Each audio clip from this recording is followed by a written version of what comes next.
Hey, good evening, friends. It is a great night that we have an opportunity to be together to share and to be able to talk. I want to thank my friend Zeddy here. He's one of our members of our church, and just awesome. So thank you for being here. Oh, thank you for having me. Yeah, it's great. And I'm looking forward to our conversation tonight that we're going to have to be able to just to share with you folks really what's been going on in his heart, and obviously what's going on in my heart, and we're trying to figure out some things right now. Obviously, I think our whole world's trying to figure things out. So we're gonna, but let's jump into this. And as we go to get started, I want to just share a couple things, and then we'll open in prayer.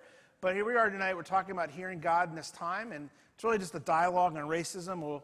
We've already been cool things. We've been talking, and without getting into all details, we talked last week.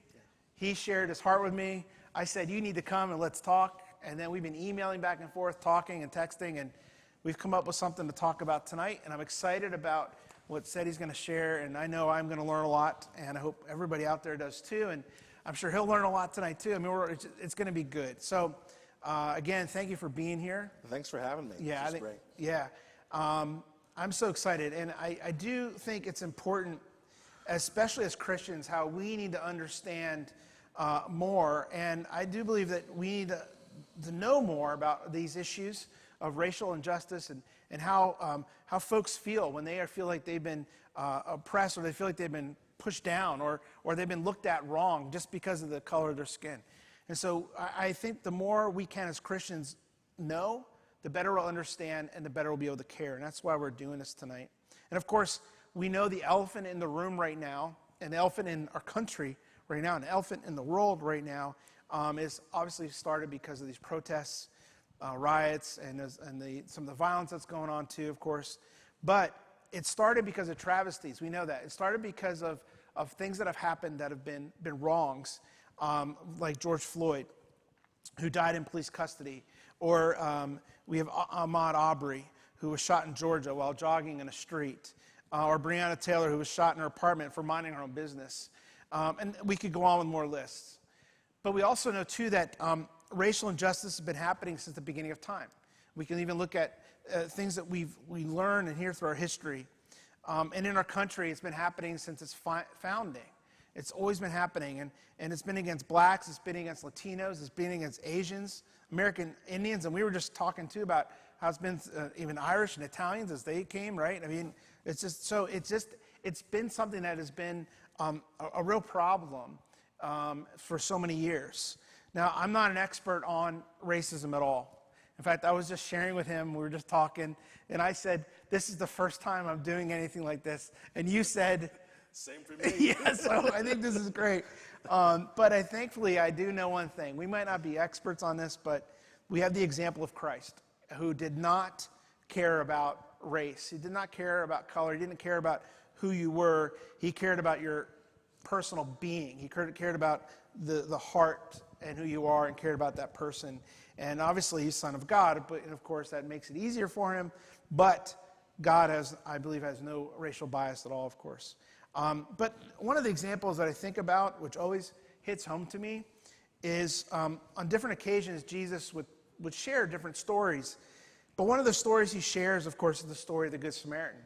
And part of that story is the fact that he's talking about how a person who was running not in their normal circles of life, right? So they ask the question, "Jesus, who's your neighbor?" And he goes to tell the story, doesn't he?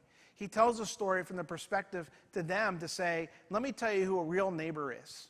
And what he gets to the point of this is that he says he reached out to a hurting person who was not, of course, a part of their race or part of their normal cultural backgrounds or people they would hang out with.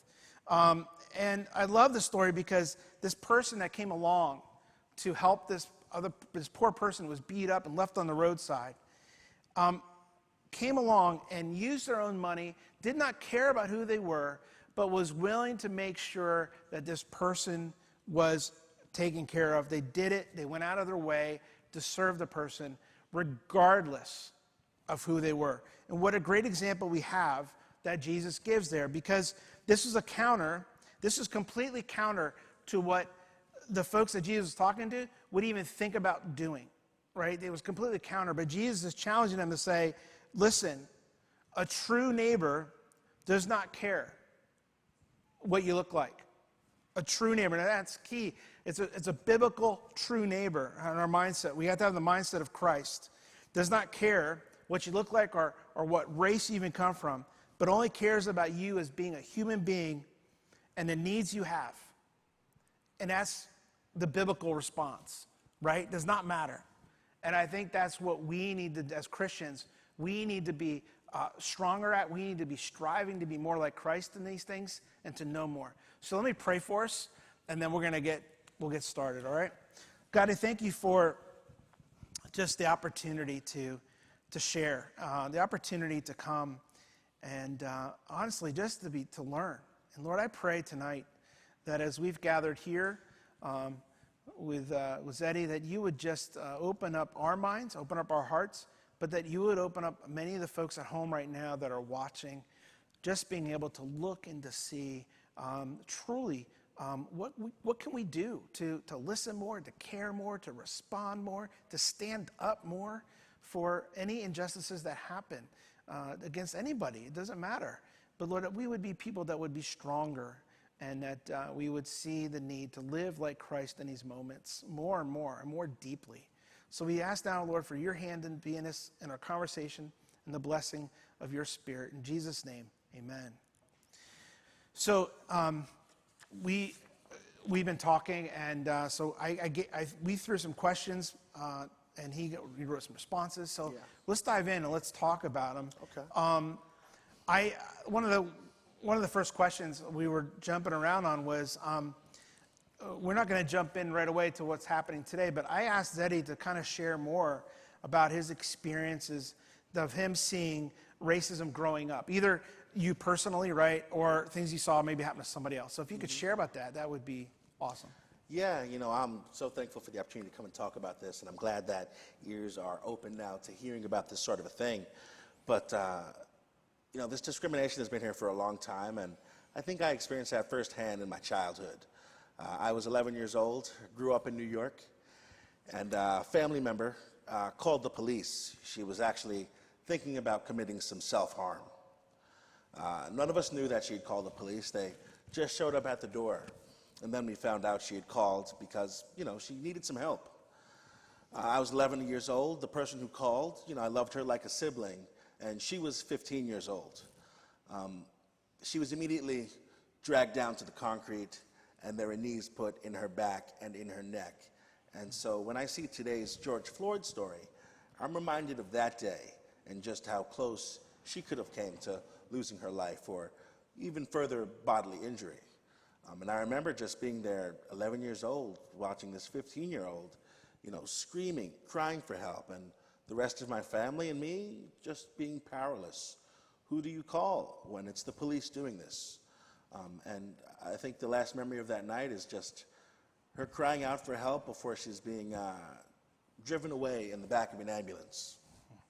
And so that thought still just sticks with me, and anytime I see these new hashtags, I think of her and what could have possibly transpired that night. But that wouldn't be my last brush with law enforcement. And as a reminder, I've never been arrested. Just sometimes a mistaken identity, like the time in college. I was about 18 years old. Me and about 4 or 5 of my friends were going out late night, go to get something to eat from the local Wendy's that was still open. We got down the elevator, and the security guard says, "You know what? Front's blocked off. Got to take the back exit." I was the first one through the first door of the back exit, and I saw some cops, down the hallway towards the opening to the street level. And after about 5 seconds, they noticed us, and they raised their guns to us. So me and my friends are now in this hallway, kind of just frozen, with guns pointed at all of us. And they're shouting commands. Some of my friends are angry, and rightfully so. We didn't know what we had done wrong.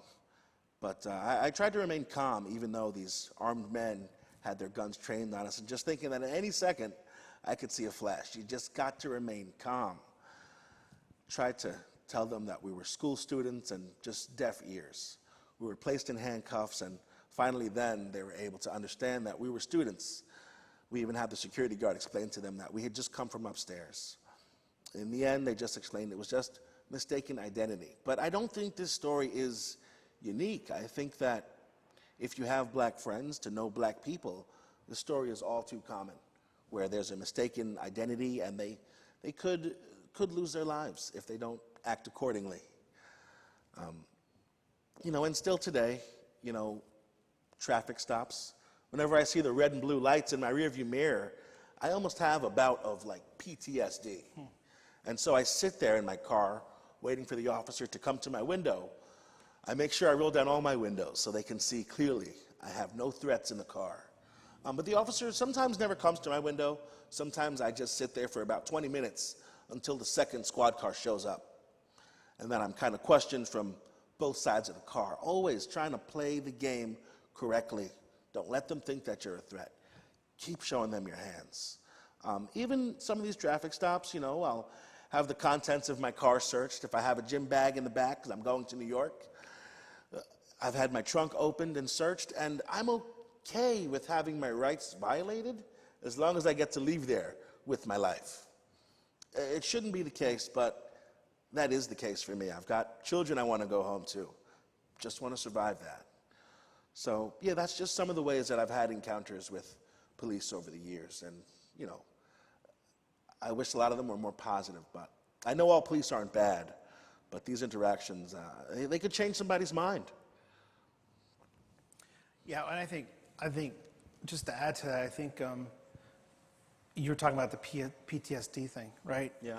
And obviously that's real. I mean, for you and that happening, because what you just said, I was thinking it before you said it, that if you've been treated that way, the next time around you think it's going to be the same thing, and then you think it's going to be the same thing, and so that's hard, and I can't fathom what what you can go through that way, but I can understand what it means to be treated the same way or feel like you will every time. Yeah. And that's hard. I mean, I even think, what kind of car do I have to buy to not be a vehicle that matches the description? Maybe it's just always going to match. I don't know. It's something I can't answer. Wow. We'll talk about cars later, 'cause maybe we'll come up with something. I don't know.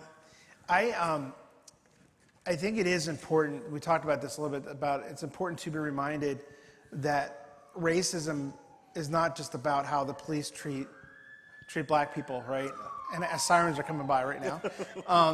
But about how that they're treated by black people, because the truth of it is, and we all know this, is that, and even as I mentioned the other races before, the cultural races that we've talked about, it goes back to not that. It's just about even how you're treated in the workplace. It's how you're treated in a restaurant. Yeah. It's how you're treated in the community, whatever it might be. So can you share more about this and even share a little bit about that? I know you told me the story about the iPad the other day, which I thought that just kind of blew my mind a little bit. So Yeah, I think it's just indicative that, racism can follow you anywhere, whether you're just out living your life or in the car or even at the workplace where you really, can't escape it. And since leaving college, everywhere I've worked, I'm usually the only black person there, if not one of just a few black people that are there. And, this is just pretty unimportant to me. But one day I kind of got my wake-up call. I was working in Editing Suite. It's where I do my animations. I was working for a pretty good TV station here in Philadelphia. They do local news and all that kind of jazz. But I was working in my editing suite, and I get a knock on my door. And it's one of my bosses saying he had lost his iPad. And he asked me if I had seen it. I told him no. And at that point, I just figured he must be asking everybody. This is no big deal. A few moments later, the second in command, kind of like my second boss almost, he knocks on the door. And he asked me if I've seen the iPad. And I say no, of course. And I figure, well, maybe they just haven't talked to each other. They're asking everybody. It must just be how they're conducting their search for this iPad. But upon him leaving my production suite, I noticed the first boss is at my desk. Out in the newsroom, I had a little cubicle. And I see that first boss going through my drawers. And still, I try to rationalize it by saying, he must be going through everybody's drawer. Maybe it's not just me being singled out. they must just be, I can't get paranoid about this because then I'll act funny. That second in command, he walks back in and he asks me, are you sure you haven't seen it?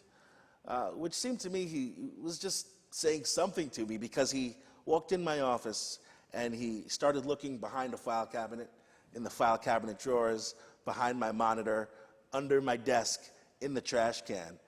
And at that point, I couldn't deny it, that it was painfully obvious he was looking for places I might have stashed a stolen iPad.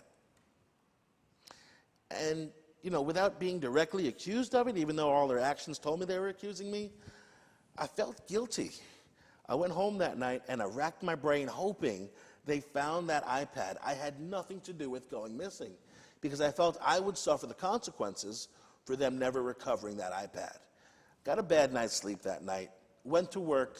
Even walking in there, I was still kind of in a panic, just turmoil. And as soon as I saw them, I had to find out if they found the iPad.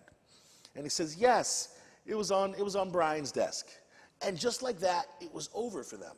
But that whole experience had reminded me that no matter how much integrity I had shown them, my word was not going to be good enough, because they had already pegged me as something because of my skin color. And I think that was a true wake-up call, even after my encounters with law enforcement, that these people can know me for so many years, but when something goes wrong, he's the one to blame. And I think it was from that moment on that I realized I've got to be playing defense almost against everybody, that I must be so concerned about what it looks like I'm doing, even if I'm not doing anything wrong. You know, even if I'm going to the store and they don't have my product, I think twice about walking out of that store empty-handed, because it looks like I might have stolen something. And for that reason, I'll go buy something small and silly. Wow. Sorry. But, it goes even further in the workplace. I mean, I might have stayed at that job about a year, maybe a year and a half longer, and in that time I would go for promotions.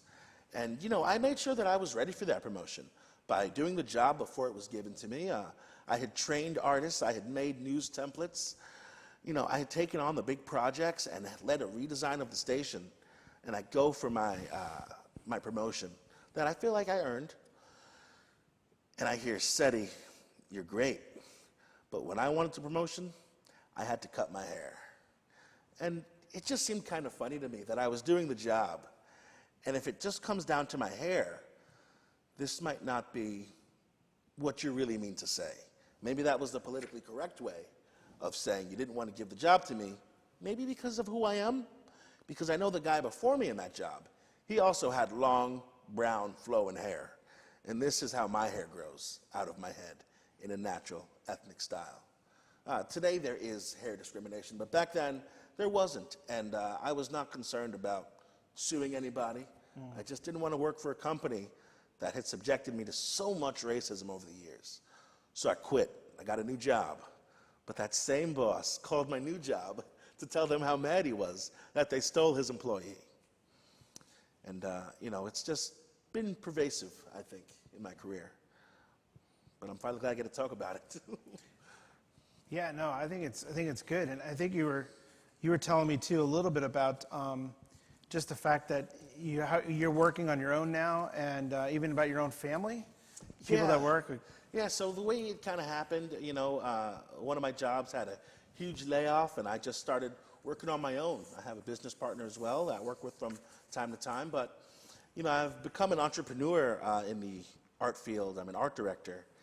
And through COVID, through the pandemic, I found a lot of my cousins also have their own businesses. I mean, everything from a physical trainer for Shaquille O'Neal's son to a therapist, a fashion designer, a music producer. I've got 2 travel agents. My brother-in-law is an accountant. Like, we all have kind of done our own little businesses. And in talking to them, the one thing I found that we all had in common is that we all were not just really good at what we do, but when it came time to go to the next level, we all found a ceiling. And sometimes it was just one person in that company that had the power to deny you of what you feel you have worked and earned. And so I think that's just how systemic racism can affect you. It's not just, the lawman, but it's also somebody who has a little bit of hate in their heart and a position of power to control your destiny and how far you can go. So it made me proud to see a lot of my cousins and family and aunties just kind of taking a stand and stepping out on their own. But I do think that maybe we shouldn't have had to. Yeah. No, that's an interesting way of putting it. I do think, though, I've seen what you do, and we're going to talk about that a little later. And I think it's pretty cool what you do, and Thanks. I'm glad you're doing what you're doing. So let's get into this a little bit more here, and give me some more of your thoughts, though, on what we're seeing taking place today around our communities. Right? I mean, we're coming through this pandemic. Obviously, it's been an economic struggle for a lot of people. Yeah. But now, we're seeing, obviously, what's taking place with, I think I saw it was in, we've seen everything. We've seen peaceful protests. We've seen also the rioting. We've seen the looting, right? But even the other day, I think it was Brooklyn or the Bronx. I forget where it was. But there was just a massive crowd gathered, looked like peacefully, just to have a discussion there. Which, of course, they're not social distancing, but they're there, and it wasn't a riot or anything. But there was people speaking and stuff. So what are the positives you're seeing? Let's talk about the positives of what you're seeing.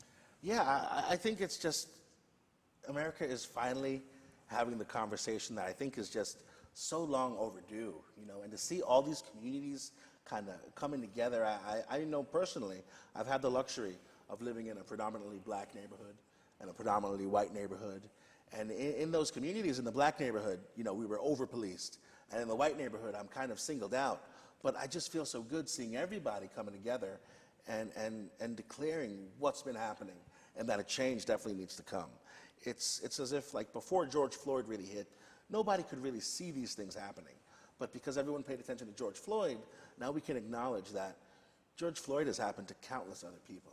And these things can't continue to happen in our communities. I think we've finally been able to drag systemic racism out into the light, and it's just time to deal with it, And it makes me proud to hear all of these people saying Black Lives Matter, because it's not white versus black, it's not black versus white, it's just got to be everybody against racism at the end of the day.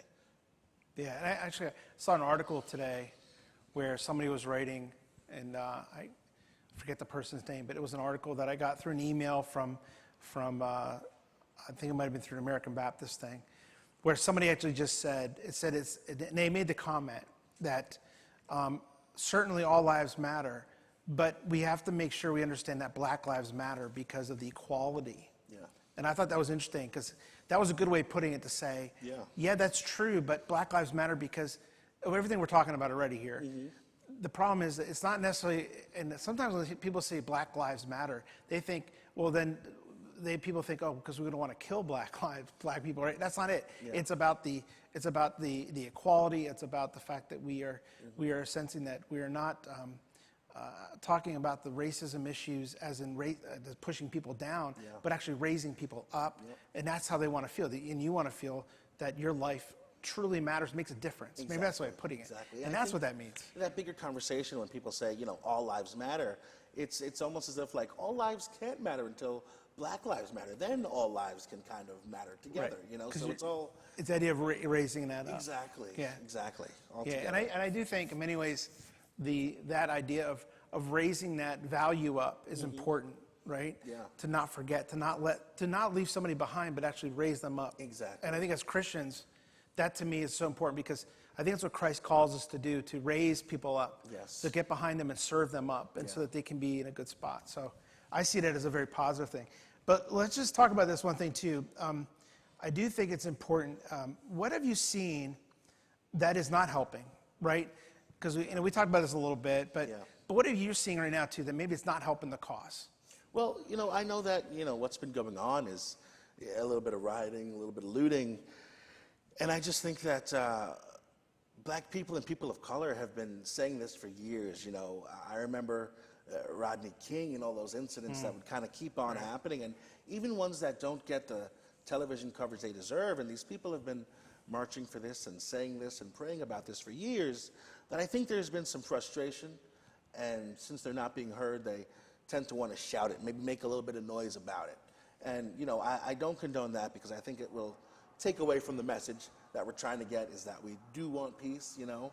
But I think also it's been sort of confusing because as I do watch the news and the media coverage of it, I do see that there are, you know, also instigators kind of mixed in, causing damage so that they undermine the whole movement. They say, look, they're pretty violent, you know, over there.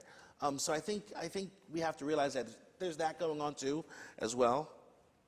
And I think that we can't keep meeting peaceful protests with brutality. I mean, I know I've seen also images of people who are being peaceful who are also getting maced or tear gassed. And, you know, it's like a march about police brutality ends up with more police brutality. And again, I'm not saying that all cops are bad, but I do think that we can't judge an entire peaceful movement by its most violent participants. But at the same time, we're not judging a police force by its most violent cops. So it's almost like a double standard. And I think that that's also what they're protesting against, is the double standard for how they should be treated versus how other people are treated in America. That's good. Yeah, I can agree with that. One of the things that you had talked about too, that you felt was something that we can do in terms of helping to curb or stop this systematic racism. You talked a little bit about mass incarceration too. Yeah, the problem with that. So what do you see from your perspective? Obviously, what do you think? Yeah, I think, you know, the problems that I see with systemic racism and trying to curb the whole thing, you know, is that if we're intending to heal, you know, if you go to any doctor, they got to first identify the wound. Right. Maybe then they can kind of figure out what's causing this wound. And I mean, there's just so many arms to systemic racism, from, you know, mass incarceration to unfair sentencing and, you know, access to health care. We saw how COVID-19 affected some people. Yes. And I don't know that we can ever truly end racism, but I think when it enters into positions of authority, you know, whether it's your teacher or your policeman or your judge, we have to at every turn just kind of try to stamp that out and get rid of that. Gotcha. Yeah. It goes back to a heart issue, doesn't it? Yeah. And right here, It does. You can't govern the heart. You know? Yeah. So you shared, and this is cool, you shared you had the chance to speak at they had a rally and protest here in town in Lansdale, and you had the opportunity to go, you signed up to go speak. And but you shared how cool that was, that you had an opportunity to even show your own kids. Yeah. So tell us a little bit about that experience. And that Yeah, well, it was pretty much the day before. You know, I just have been speaking to all my friends, and I've been speaking on Facebook about these issues that I've seen for so many years. And, you know, that just wasn't enough. I really wanted to get involved. You know, in the past, I've gone down to help do some cleanups and stuff like that, you know, for some of the rioting and looting that's gone on. But I really wanted to make more of a difference. I think if we're all doing our own part, then this thing will get solved a lot quicker, you know, because it's been here for generations. Yeah. My parents wished for the best for me, and now I'm wishing the best for my children, and hopefully it stops there. But going down to the protest was really big for me, because my daughter, who's 8 years old, has already encountered a little bit of racism. You know, maybe some kid was taught something, and he repeated that directly, indirectly to her. So I wanted her to see that, you know, people are here to stand against that. And it was just beautiful to see that microphone being passed around and person after person just unleash their pain. And, you know, I mentioned PTSD earlier, but it was just like a big therapy session for everybody. So it was really cool. In the end, I was there for a few hours, and I actually never got the chance to speak. But I did bring the speech I was going to say with me. And I'd like to share that with you right now. Yeah, please do. Yeah, so I mean, just, you know, it was a Lansdale protest, and I kind of start off by introducing myself. And the speech goes like this. Hi, my name is Seti. I live here in Lansdale.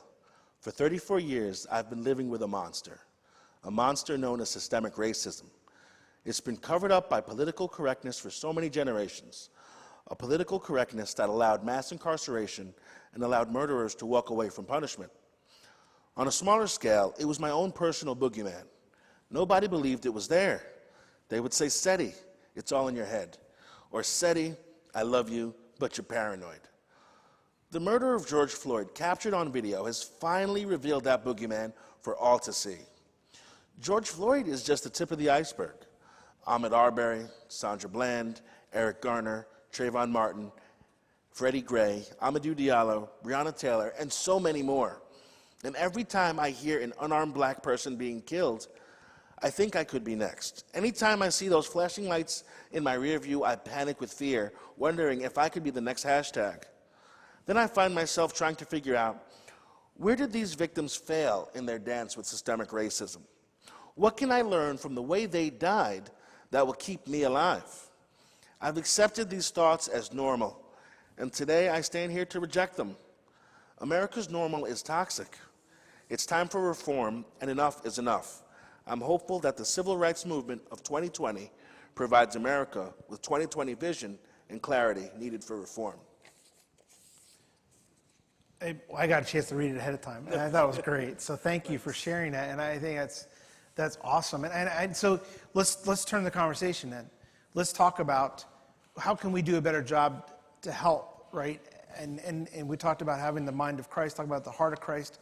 But what is it that we can do to help with this, to help to think it through about turning that conversation to do a better job and helping to curb or to stop racism at this time and thinking about it?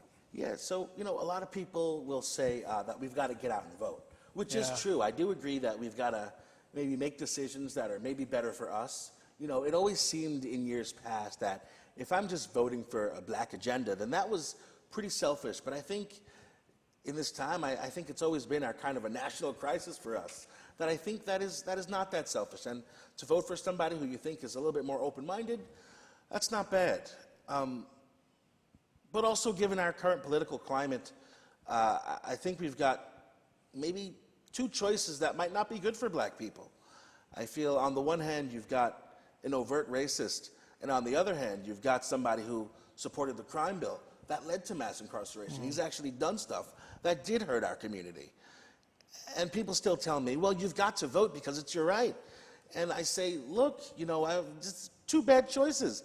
If I pick the lesser of two evils, the devil still wins. So that might not be the answer for us right now. I mean, maybe we'll find somewhere better to be, but I do think that these protests are effective. I mean, we've seen that Breonna Taylor already has a law named after her, Yeah, right? You that's right. can't be barged in on and shot. You can't no-knock and enter somebody's house. That'll keep some people safe. Because when they do those things, it really does target the black community. I mean, I've seen the stop and frisk happen firsthand. I've seen people get roughed up in those situations, undeservedly. And I'm glad that New York City is now trying to abolish their plainclothes officers, because they were some of the biggest perpetrators of it. You didn't know who was coming after you. Sorry to get off topic so much. No, it's okay. I told you this before. I want you to share your heart and how you feel. So this is good. But, like I was saying, that it's hard because will racism ever really go away? You can't govern people's hearts. But we can, I think, try to stamp it out wherever we see it. And I think that a big part of that is to hold people accountable to the same laws. The same laws that would prevent me from causing you harm is the same laws that should apply to everybody, whether they're doing harm in any position that they hold. Yeah, and I would even go to the point of saying that I think the more, and this goes back to what I was talking before, and I keep reiterating, but I think the more we can have the mind of Christ, not a warped idea of what the political environment says that we should have in terms of how we believe, and that influences how we should believe and how we think about Christ and that kind of thing. No, I think we need to purely think as Christians about what Scripture says and let that Scripture guide us. And I talked about it last week. Yeah. I said, I don't care. I said, you've got to get rid of thinking about who's on the left and who's on the right. You got to think about who's right here, and that's Christ, and it's God first. Because that's where you should be looking at all things to make decisions on how you treat people. Yep. So I talked about that last week, and I really believe that. Because even what you just brought up, obviously in your heart and what you're thinking about is how do you vote? And obviously, I always hear that too, like, you got to vote, it's kind of like, well, that's great. But truly, what can, I think about what we do personally, because, and you said it, and I love what you just said, that all of us have to do our part. Yeah. All of us have to put a piece into this. That's right. All of us have to put our heart into this in a way, too, that is pure, and it is, I believe, as Christians, guided by Christ to make the right decision. So I applaud you for for sharing what you did, and I do think it's true.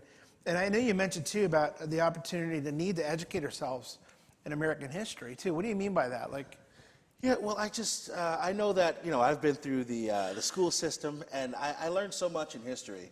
But as an adult, in seeking out more American history, I find a lot of African American history. I find a lot of things that I was never really privy to. And I can see now how when African American history is left out, you might be teaching a little bit of white supremacy just by ignoring the fact that black people had a role in helping to build this country. And I think that as kids learn these things and they say, well, there are no black people in history, and they look at their classmate who might be black and they might think, oh, well, maybe your people don't do anything. So I think that hopefully we'll get to a day where we can even stop calling it African American history, because it'll just be combined in American history, and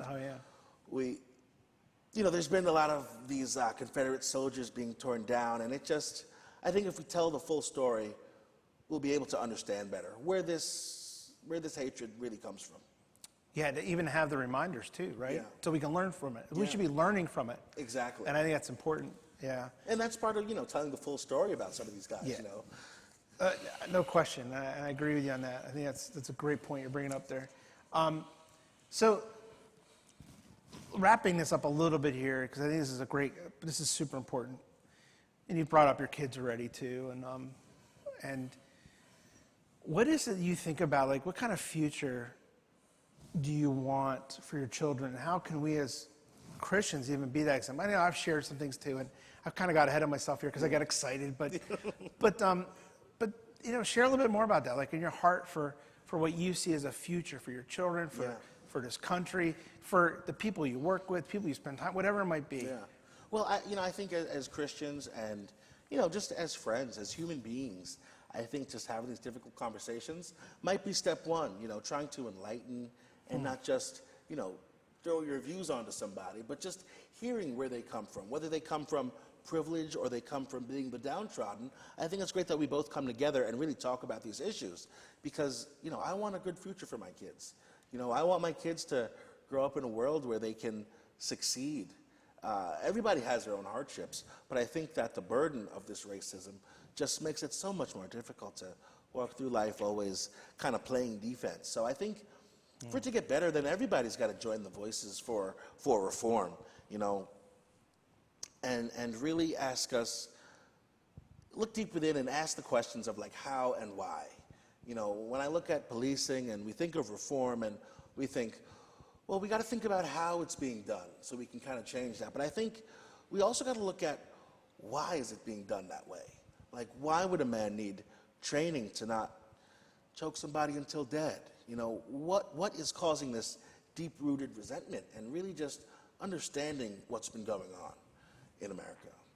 I mean, it almost seems like segregation is not legal anymore, but also that segregation never really ended. And police are almost like a border patrol between two separate Americas. And they do so that one part of America doesn't have to necessarily deal with another section of America. And what we're seeing right now is just that kind of imploding and blowing up in all of our faces, and the pain and the anguish of people who helped to build the country can't be ignored anymore. And we've got to actually talk. And I think for the first time in my life, seeing these protests and riots and stuff, I think that things are actually going to change, and they have started to change. So it makes me feel good. And you do come across people who want to say, God, I'm so tired about hearing about racism. And I just want to say to those people, imagine living it. Imagine how tiring that is. That I can't just turn off my TV. I can't just put my badge down and take my uniform off and say, I'm out of it. Every day you wake up, you got to be ready for this thing, because it's kind of always hunting you. Interesting.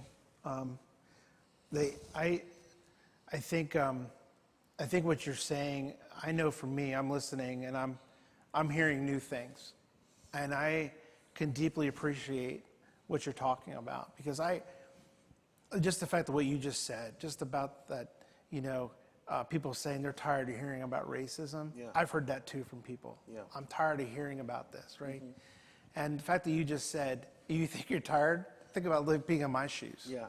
And I think about that, and I think that is so important. And I think we are called as Christians to carry the weight of others and to live in their shoes, to know what it's like. And I pray that not only for me, but even for you, but for everybody that's being a part of this, that we would see this weight that's being carried. And we would want to say, we want to be a part of that. We want to carry that. We want to be a help and not be a burden, but actually be a help and take the weight off. Yeah. And I think the more we can truly care for each other deeply, we will take that weight off. I think more people do. I think that just more people might have to get involved. You know, now that the protests are very safe. I know coronavirus is still out there, but I think just showing strength in numbers, and even if you can't make it to a protest, you can sign a petition asking for reform, because as I think back to that relative who was a 15-year-old girl with grown men leaning their knees on her back, I think back to now and I think, well, what if she called 911 and they sent somebody who was trained to talk someone down instead of maybe, be violent with them? What if they could send somebody who worked in that field, who could get her to safety instead of ending up in an ambulance? Right. I just think there are different ways to do stuff, especially if they're nonviolent, But hopefully we get there, and hopefully we keep talking about this, and change keeps coming. They're off to a good start with change. Yeah, no, and I agree, and I really do appreciate you sharing yourself tonight in this, and coming and giving your responses and just sharing your heart. I know I've learned, and I pray you've learned a lot through this too. Oh, yeah. And it's been good. I do want to share something with you too as we wrap this up, because I think it's important. I want to do a promotional, right? I think we have a slide, put the slide up first. I think folks need to know, Zeddy has his own company called SETI Creative Direction, and can you just jump on the website real quick? We'll go back to this then, the slide, but if we click on it, it should come up. So give it a second. There it is. So if you go to his website, it's at SETI Design, right? Just SETI, it's www.SETI.design. Yeah, and I think it's coming up here. There it is. Yeah. He's done stuff for the Nationals, right? Yeah. Boo, Nationals. But anyways. But yeah, so tell us a little bit more. Can you go back to the other slide so they can get his phone number and the email? Yeah, so, I'm an art director. And right now, me and my business partner, we help tons of brands, different brands. I mean, we've done medical commercials for new drugs coming out. We've done sports stuff for the Washington Nationals, Baltimore Orioles, Philadelphia Eagles even. We pretty much, can kind of take all brands. We're doing some footage stuff. We're doing 3D, animation, you name it. And it's creative direction, because a lot of these companies will kind of call us saying, we need a commercial. And so we come down and we come up with a concept, think about the budget, we shoot it. It's kind of a one-stop shop for all your commercial needs. Even if it's not a TV commercial, we can do stuff for the web as well. Right. Any format, really. Yeah, that's great. And I know that I was at your house and you showed me a few things you've been working on. And I forget what the one company was, but it was so cool how you guys put that together. But I think it's definitely sweet. So that's his phone number that you saw on the screen, and his email. So please reach out to him. If you own a company and you're looking for something for the website or something for a commercial, whatever it might be, please do that, because I think you do great work, and I'm glad to help. It's obvious. So thanks. Yeah. Well, I want to give that shameless plug, but anyways, but I wanted to be able to say to you too that, again, thank you, and we're going to take a time to pray together to close our time together. Okay. And I do want to just share, there were some prayer requests, and obviously we're going to continue to pray hard about what's going on in our country and for racism, and to obviously to stop the racism. But I want to bring up some names of people that I think we need to